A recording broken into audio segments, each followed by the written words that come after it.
Hey guys, welcome back to my YouTube channel The Future Nursing Boy and here's your boy Aryan Sharma and today in this video जैसा कि हमने बताया था हमने पहले ही first two 40 questions of cardiovascular system complete कर लिए हैं। नाउ हम ECG करेंगे। मुझे पता है ये वीडियो काफ़ी समय बाद बन रही है, अराउंड 1 ईयर हो चुका है और अब मैं इस बात में कंटिन्यू करूँगा। So if you like my videos आप सब्सक्राइब कर सकते हैं। If you doesn't like my videos just comment down कि आपको क्यों नहीं अच्छी लगी। विदाउट वेस्ट एनी टाइम चलिए स्टार्ट करते हैं, टेक्निकल गुरुजी से भी अच्छा। चलिए शुरू करते हैं। और इफ़ देखो नए नए स्टार्ट किया है तुम्हारे भाई ने, सो अगर आपको कोई गलती लगती है या मुझसे कोई गलती हो जाती है तो आप टाइम पीरियड के साथ उसे कमेंट डाउन में लिख लिए। मैं उसे पिन करने की कोशिश करूंगा और कोशिश करूंगा कि उसे दोबारा से री एडिट करके वापस डाल सकूं। चलिए दैट्स इट ऐप मेरी फालतू बातों का। अब स्टार्ट करते हैं seriously. Question number 41, electrocardiogram. What was electrocardiogram? Recording of brainwave activity? No. Recording of heart activity? Yes. Recording of peristalsis? None of the above. So बहुत easy है, option B, recording of heart activity. अब इसका explanation देख लेते हैं थोड़ा सा। Electrocardiogram is a record of the electrical activity of the heart. It is represented और express by waves called P, Q, R, S, T and sometimes U. So electrocardiogram एक record है electrical activity of the heart का जो हमें देता है और वह किस तरह से रिप्रेजेंट होती है? बाय वेव्स, जो किस किस नाम से होती है? P, Q, R, S, T and sometimes U. आपको इसकी एक इमेज दिख रही होगी सामने, आप उसे देख सकते हैं। What is P waves, what is Q waves, what is R waves, what is S waves and what is U waves. Okay, now second question, diagnostic procedure done by of heart disease by ECG. Third, the P wave on the electrocardiogram correspondent represent to arterial depolarization, arterial repolarization, ventricle depolarization or ventricle repolarization. Okay, so the answer is arterial depolarization. P wave is the positive and first wave in ECG. It appears due to the depolarization or electrical charges in arterial musculature. Its duration is 0.1 second and amplitude is 0.1 MV. Now आपको screen में दिख रहा होगा what is arterial depolarization and what is arterial repolarization. Okay. Now इसके अगले question पे आते हैं। QR complex occurs due to first arterial depolarization, ventricular depolarization, ventricular repolarization and conduction through AV nodes. So the answer is option number B, ventricular depolarization. Okay so अभी तक हमने क्या देखा? पी वेव इलेक्ट्रोकार्डियोग्राम में क्या represent करती है? Arterial depolarisation and the remaining waves Q, R, S represent करती है ventricular depolarisation.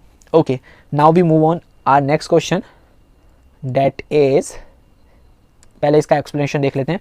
Q R complex of electrocardiogram occur by depolarisation of ventricles. Longer Q R S complexes are seen in premature ventricular beats and ventricular arrhythmias. So अगर हमारी Q R S waves जो show कर रही है ventricular depolarisation अगर बहुत ज़्यादा बड़ी हैं, लंबी हैं, तो इसका मतलब वो क्या शो कर रही हैं? Ventricular premature ventricular beat and ventricular arrhythmias. Arrhythmia का मतलब क्या होता है? रिदमिया, रिदम के साथ। अरिदमिया एक रिदम से हट जाना। फॉर एग्जाम्पल हमारी हार्ट एक रिदम पे चलती है, लव डब साउंड आपने सुना होगा। अगर ये इस तरीके से ना चल के एक दूसरे साउंड वेव्स को प्रोड्यूस करती है, प्रॉपर तरीके से नहीं चलती है, तो उस कंडीशन को बोलते हैं हम arrhythmia, discontinue of heart beats. Next question, in an ECG that cause for T wave is ventricular repolarisation. Okay, so अभी तक हमने P waves, Q R S waves और टी वेव्स को समझ लिया है कि वो क्या क्या रिप्रेजेंट कर रही है। सबसे पहले हमने जाना कि इलेक्ट्रोकार्डियोग्राम में ECG में कुछ वेव्स होती हैं P, Q, R, S, T, U नाम से। नाउ हमने जाना कि पी वेव्स हमारा क्या शो करती है? Arterial depolarisation. देन हमने जाना क्यू आर एस वेव्स क्या शो करती है? Ventricular depolarisation. नाउ अभी हमने इस क्वेश्चन के थ्रू ये जाना कि टी वेव हमारी क्या शो कर रही है? Ventricular repolarisation. ओके, काफ़ी ज़्यादा इंपॉर्टेंट है, आप इसे लिख सकते हैं। पी वेव शो करती है arterial depolarization, Q R S wave show करती है ventricular depolarization and T wave show करती है ventricular repolarization. Next question, which of the following represent lead third of the electrocardiography? तो लीड थर्ड जो होती है इलेक्ट्रोकार्डियोग्राफी में, जो हम इंजेक्ट नहीं बोलेंगे, एक सरफेस पे लगाते हैं ह्यूमंस की। If you do an ECG in your hospital settings, आपको पता होगा मैं क्या बात कर रहा हूँ। 6 लीड्स होती हैं हमारे में, जिसे हम चेस्ट लीड भी बोलते हैं, इसे हम C से या V से भी डिनोट करते हैं। ये किस किस तरीके से लगती है और इनका क्या क्या फंक्शन होते हैं यही हम जानेंगे।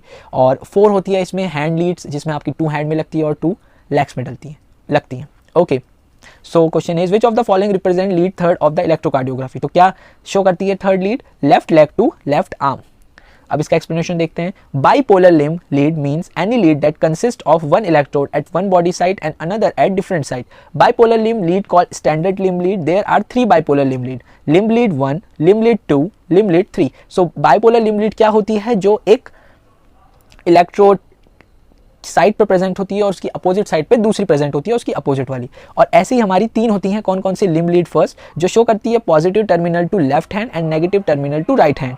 ओके, और ये वो यूज होती है सिर्फ हैंड्स के लिए। Now second one, positive terminal to left leg and negative terminal to right hand, used into diagonal direction. Okay, limb lead third, positive terminal to left leg and negative terminal to left hand, both into left side. आपको images के through भी पता लग रहा होगा कि हमारी lead कौन कौन सी होती है। limb lead first क्या होती है, limb lead second क्या होती है और limb lead third क्या होती है। You just check this diagram that occurs in your screen. Okay, now we are moving on the question number 47. While doing ECG, V1 is placed in, V1 lead हम कहाँ पे place करते हैं? हमारी right fourth intercostal space. कहाँ पे? Right side के fourth intercostal space में। ठीक है, अब इंटरकोस्टल स्पेस क्या होता है ये आपको इमेजेस में दिख रहा होगा। बेसिकली ये हमारी वर्टिब्रास के कॉलम होते हैं इसके बीच में, जहाँ पे हमारा इंटरकोस्टल स्पेस प्रेजेंट होता है और वहाँ पे हम प्लेस करते हैं हमारी V1। आप इसे C1 भी कह सकते हैं, अलग अलग बुक्स में इसके अलग अलग डिनोट किया गया है इसको अलग अलग नाम से। So the answer is option B, right fourth intercostal space. अब इसका एक्सप्लेनेशन देखते हैं। इनटू यूनिपोलर चेस्ट लीड और V vector lead the active electrode is placed on 6 places over chest. जैसा कि मैंने बताया था ये हमारी 6 चेस्ट लीड्स होती हैं और 4 होती हैं हमारी लीड्स जिन्हें हम 2 हैंड्स पे लगाते हैं और 2 लेग्स पे लगाते हैं। अब इन्हें किस किस तरीके से लगाया जाता है, इन्हें लिम्ब लीड कहते हैं और ये हमारी 3 टाइप्स की होती है जो हमने ऑलरेडी डिस्कस कर लिया है। और इसमें से हमारी फर्स्ट चेस्ट लीड जिसे हम C1 या V1 से भी डिनोट करते हैं वो हम कहाँ पे प्लेस करते हैं? राइट फोर्थ इंटरकोस्टल स्पेस में। ओके, ठीक है, fourth intercostal space near the sternum, sternum के नियर में हम इसे सेट करते हैं। ओके, स्टर्नम आप सबको पता है, मैं यहाँ पे इमेज शो कर रहा हूँ सारी लीड्स की और इनकी पोजीशंस की, that will help you to understand easily. Okay, now so I think कि आपको अभी तक हमारी चेस्ट लीड की प्लेसमेंट समझ में आ गई होगी। अगर नहीं आई है तो मैं एक बार फिर से ये डायग्राम दिखा रहा हूँ, आप एक बार इसे फिर से देखिए, जो पहले बताया उसे एक बार फिर से पढ़िए और इस चीज़ को लिख लीजिए अपने नोट्स में। देखो स्क्रीनशॉट लेने का कोई फ़ायदा नहीं होगा बिकॉज स्क्रीनशॉट से ज़्यादा पढ़ाई होती नहीं है, मेरा जितना एक्सपीरियंस रहा है। अगर आप उस चीज़ को लिख लेते हैं, अपने नोट्स प्रिपेयर कर लेते हैं तो वो आपको ज़्यादा लॉन्ग टाइम तक याद रहती है।